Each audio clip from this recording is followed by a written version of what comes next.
Okay, picture this. It's mid-May. You've been waiting for months for your college student to finally come home. You're fully expecting them to drop their bags, breathe a huge sigh of relief, and be absolutely thrilled that finals are finally in the rearview mirror. But instead of that happy, relaxed kid you're anticipating, you're looking at someone who seems unexpectedly miserable, quiet, and completely withdrawn. Right? They're home, they're safe, and yet they seem entirely lost. So in today's Explainer, we're going to unpack a really fascinating mystery that catches so many parents completely off guard every single year: the summer social void. So here's our roadmap for today's Explainer. We'll start by defining the summer social void, look at the scope of the problem, dive into missing proximity through Priya's story, break down spontaneous versus planned connection, and finally look at how to find a recurring anchor. All right, let's jump right into part one, the summer social void. To really understand this void, just think about mid-May. Across the country, graduation ceremonies are wrapping up and finals are done. That campus environment, which has quite literally held your students' entire world together for the last 9 months, is emptying out. Now, students heading home expect to feel totally free and rested. But instead, they find that summer is surprisingly empty. It's not restful. It's just quiet in a way that feels incredibly wrong.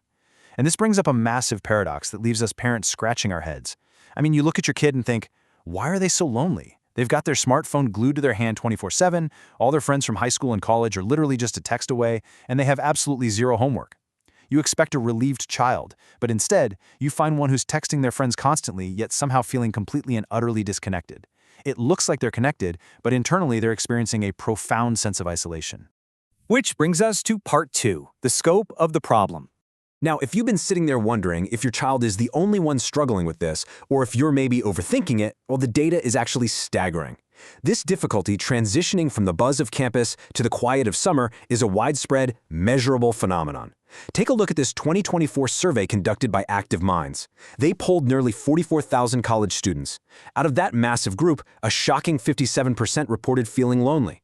Breaking that down, 45% feel lonely sometimes, and 12% feel lonely always.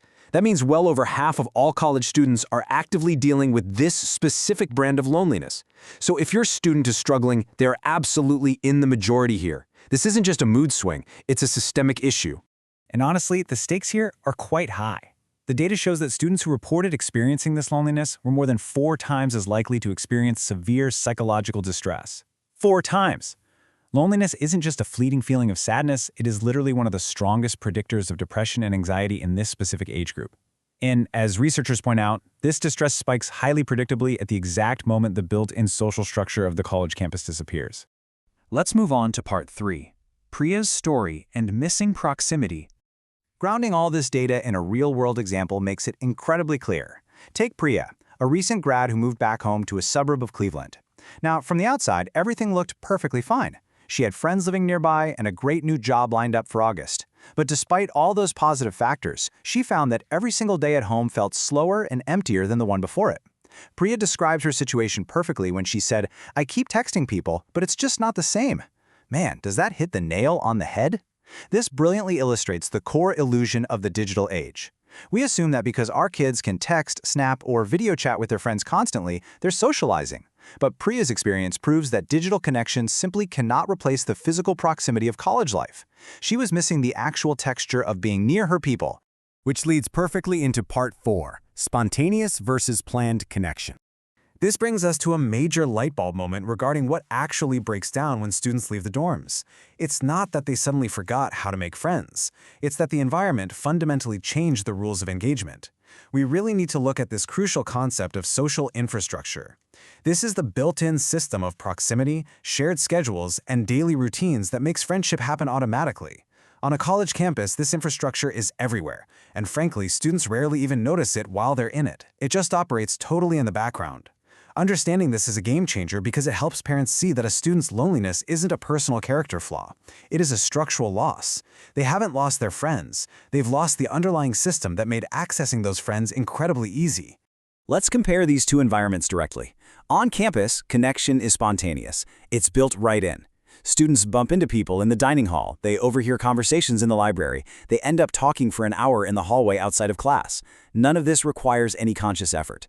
But at home? Oh boy. Every single interaction requires planned, effortful coordination. They have to text, find a time that works, figure out a location, coordinate transportation. It turns out, planned connection feels wildly different from spontaneous connection. It's exhausting, and it requires a level of continuous effort that most students have literally never had to sustain before. So, the absolute most crucial takeaway here is this. Nothing is wrong with your child and nothing is wrong with their relationships. The texture of their connection is just different now. When they're suddenly forced to rely only on planned connection, they start to panic, thinking they're just bad at friendship. You can reassure them. Tell them the sudden requirement to plan every single social interaction from scratch is incredibly draining, and it is perfectly normal to feel exhausted by it.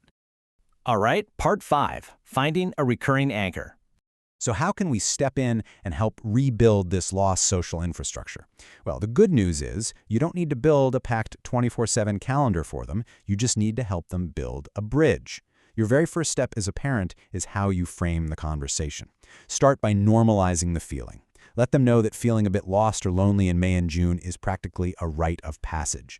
Then explain the structural loss to them. Share this concept of social infrastructure that we just talked about. Remind them explicitly that this is not a character flaw. Taking away that personal shame and replacing it with a structural explanation instantly lowers their defensive walls and makes them way more open to finding a solution. Once that shame is gone, you can guide them through establishing what we call a recurring anchor. Here is how you do it. Step 1. Help them identify a low-stakes interest. Seriously, it doesn't have to be a lifelong passion, just something mild. Step 2. Find a weekly recurring event around that interest. And Step 3. Simply let proximity do the work. The magic of a recurring anchor is that it perfectly mimics the college environment. It creates proximity and repetition without requiring an ongoing stressful arrangement every single time they want to see another human being. Let's look back at Priya for a second to see how this works in practice. Priya's simple solution was a weekly community pottery class. Now what's really funny here is that Priya didn't actually care that much about pottery. She joined the class simply because it guaranteed she would be in the exact same room with the exact same people at the exact same time every single week. That one single recurring anchor provided enough spontaneous proximity to start rebuilding her social infrastructure. It got her out of the house and, more importantly, out of her own head. Which leaves us with the ultimate question for you to take away from our explainer today. What will your students' recurring anchor be this summer? Will it be a run club, a volunteer shift at the animal shelter, a community theater tech crew, or maybe a weekly trivia night? Armed with the knowledge that loneliness is structural, not personal, you now have the tools to sit down with your child today, ditch all that guilt, and start brainstorming. Help them build that anchor and watch the summer void begin to fill.